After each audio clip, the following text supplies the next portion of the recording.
төр хороо санаачлагчаас асуумаар байгаамаа. Энэ бол Монгол Улсын их хурлын даргын 210 дугаар захирамжаар 2025 оны 5 сарын 8-нд ажлын хэсэг байгуулагдаад ажиллаад байгаа. Тэгээ энэ нь болохоор стратегийн энэ ач холбогдолтой ордууд гэж байгаа боловч яг үнэндээ бол ухаан удаг ордын асуудлаар ажиллаад байгаа нэг ажлын хэсэг байна. Таны засгийн газрын үед хууль зүйн сайдаар ажиллаж ирсэн Алтан гэрэл гишүүний бас бид нар мэдээллийг сонсоод тэн дээр 2 ном тараагдаад ингээд бүх үйл ажиллагаатайгаа танилцаад яваад байгаа юм ажлын хэсэг байгаа юм. Энэ дотор бол 11 гишүүн байгаа. Энэ Ардчилсан намын мөгдлөг гишүүнээр ахлуулсан. Баасан жаргал, Батуулд, Батнайрамдал, Б Бат Эрдэнэ, Болормоо, Бямбсүрэн, Зүлбухаар, Жаргалан, Наран Туянаараа бүрүү даваа гэсэн юм бүрэлдэхүүнтэй. Тэгээ энэ ажлын хэсгийн бүрэлдэхүүнийг бас бид нар олох гэж нэлээ юм болсон. Нэлээ олон гишүүд байсан. Тэгээ ашиг сонирхол гэдэг юм уу сонирхлын зөрчилтэй гээд нэлээд гишүүд нь өөрсдөө бас нэрээ татаад болиё гэсэн наад ажлын хэсэгч орохгүй гэд ажилласан. Тэгээ энэ ажлын хэсэг маань өөрөө одоо ажиллаа хийгээд явж байгаа. Шинжээчийн багаа томилуулсан 3 чиглэлээр ажиллаад явж байгаа. Нэг нь хууль эрх зүйн талаас нь, нөгөөх нь уул уурхайн талаас нь, 3 дугаарт нь санхүү талаас нь гэдэг ингээд 3 чиглэлээр ажлын хэсгээ байгуулсан яваад байгаа. Тэгээ энэ ажлын хэсгийг та ер нь яг юу гэж ойлгоод байгаа юм бэ? Биднийг ажил хийхгүй байх гэж ойлгоод байгаа юм уу? Яагаад ийм гинт хянан шалгах юм, төр хороо байгуулах юм санаа төрсөн юм бэ гэдэг асуулт байгаа юм. Би одоо гайхаад байгаа нь бас энэ ажлын хэсэгт орсон 3 гишүүн маань бас энэ дээр гарын үсгээ зурцсан байх юм. Тэгээ энийг бас гайхаалах юм. Баасан жаргал гишүүн маань Батнайрамдал, Болормоо гэх 3 гишүүн. Тэгээ ерөөсөө энэ болохгүй байгаа юм уу? Яагаад байгаа юм? Энэ дээр юу гэж бодож байгаа юм? Энийг нэг тайлбарлаад өгөөч.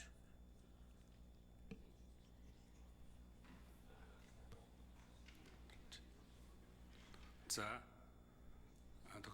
төр хорог санаачлагч Дусна Намсран 2 хариулна.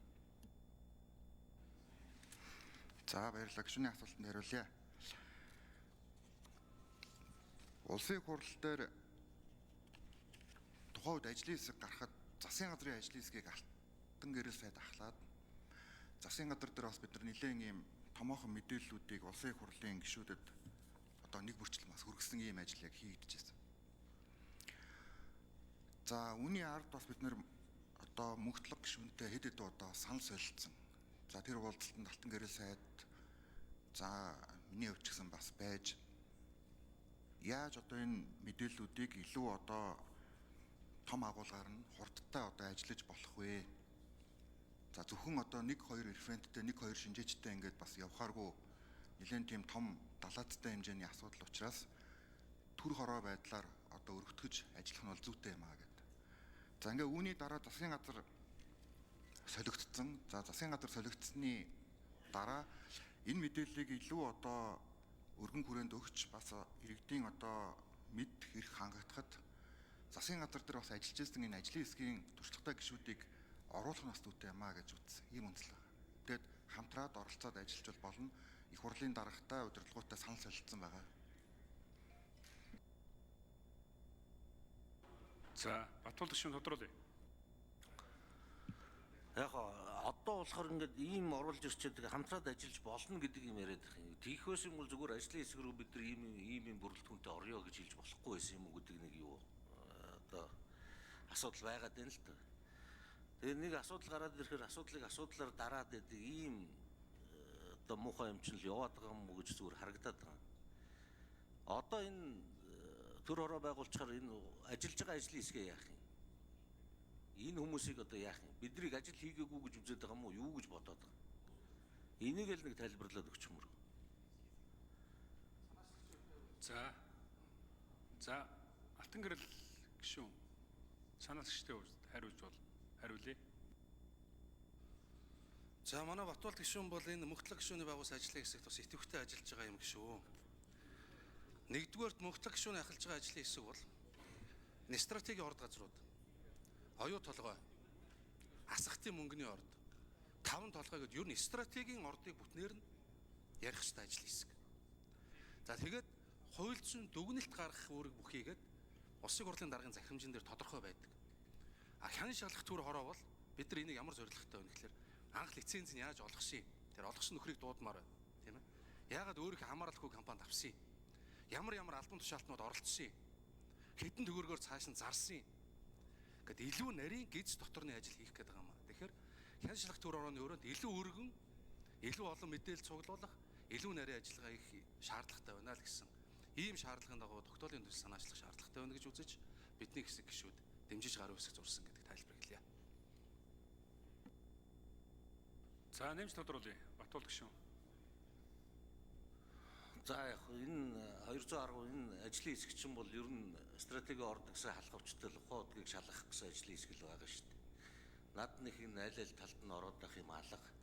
Зүгээр одоо манай намын даргын зүгээс намайг одоо энэ төр ороонд оруулах юм нэр өгцөө явж байгаа. Тэгээ би одоо нэг асуудлаар нэг ажлын хэсгээр ажиллаад нэг хянаа шалгах хорон дээр ажиллаад явах юм уу яах. Тэгээ энийг нэг тийш шийдээд өгөөч хэлгээд би уулна түрүүчийн байнгын хорооны хурал дээр асуудлыг хойшлуулсан шүү дээ. Даргын дэрэгдэх зүйл нь шийддэг юм уу энэ шийдэх юм. Тэгээ хийх ажилгүй улсууд байгаа юм шиг нэг асуудлыг ингээ хоёр ажил нэг ажлын хэсэг нэг юу гэж яваад ах юм уу гэдэг асуудал төндөгдөд байгаа юм л да.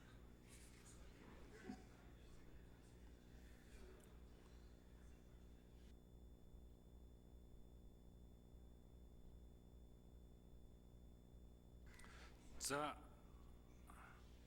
оюун сайхны алтан гэрэл гишүүн. Энэ тогтоол санаасч үг хэлдэм үү? Ууланд болдго юм да. За үг хэлье. За баярлалаа.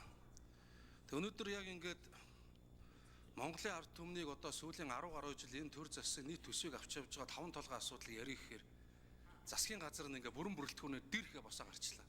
5 минутын өмнө. Засгийн газар нь ерөөсөө сонсохгүй. Ер нь ингээд энэ ухаан удаг дээр юм ажиглагдаад байгаа. 5 толгой асуудал ярих нэхээр эрс хүрдгүү, 5 толгой асуудал ярих нэхээр ямар нэг үл үзэгдэх гар гэдэг шиг юм зохицуулт явдаг. Ийм асуудлууд бол ер нь зөндөө гарч байгаа. Тэгээ би нэг хоёр үндсэн асуудлыг хэлэх гээд байгаа. Нэгдүгээр энэ байгалийн баялаг гэдэг юм чинь хэн нэгэн хүний өмч ерөөсөө биш ээ.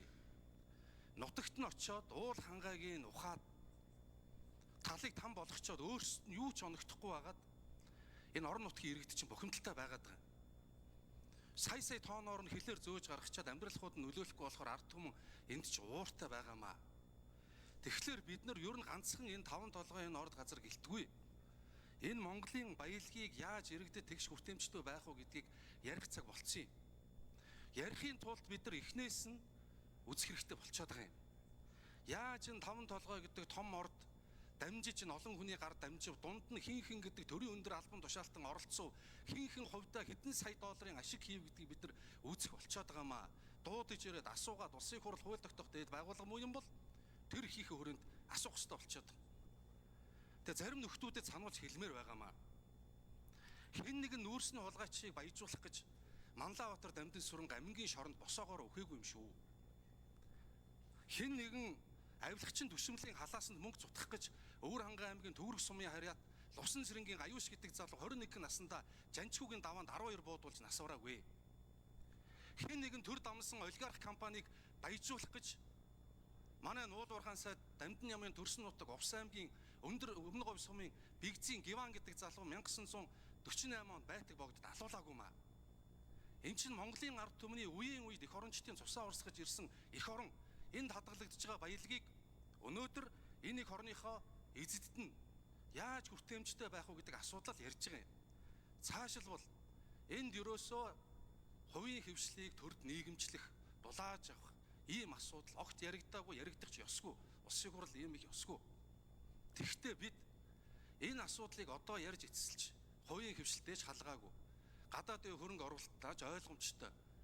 Бодлогоо цаашид тодорхойлохын тулд одоо ярьж, эцэлж нэг тийш нь гаргаж явах зайлшгүй шаардлагатай болчиход байгаамаа. Хизээж дуустгүй нэг юм хэрүүлтэй.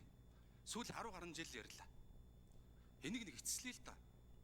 Улсын их хурал хууль тогтоох дээд байгууллага юм бол ард түмний төлөөлөг шууд хэрэгжүүлж байгаа байгууллага юм бол энийг нэг эцэлээд одоо шийдвэр гаргацгаамаар байна. За үүнээс цааш Монголын баялагийг ашиглахдаа энэ алдааг давтахгүй. Дундаас нь хэн нэгэн авилагчин, хэн нэгэн олигарх ингэж завшихгүй. Энэ баялаг ард түмэнд ингэж очино. Арга зам нь энэ юм. Яагаад гэвэл бид нар урдын алдаандаа дүгнэлт хийсэн юм а гэж хэлхийн тулд бид нар энэ асуудлаар сонсгол хийх ёстой болчихж байгаа. Яагаад сонсгол хийх гээд байгаа юм бэ гэж асуув. Өмнө нь нүүрснээ сонсгол гэж хийж ирсэн. Энэ сонсголын үр дүн одоо хүртэл үргэлжлээд олон нийтэд олон асуудлыг ил тод болгоо явж байгаа. Тийм учраас энэ асуудлаар хэнийхэн зөв хэнийхэн бурууг дэнсэлье.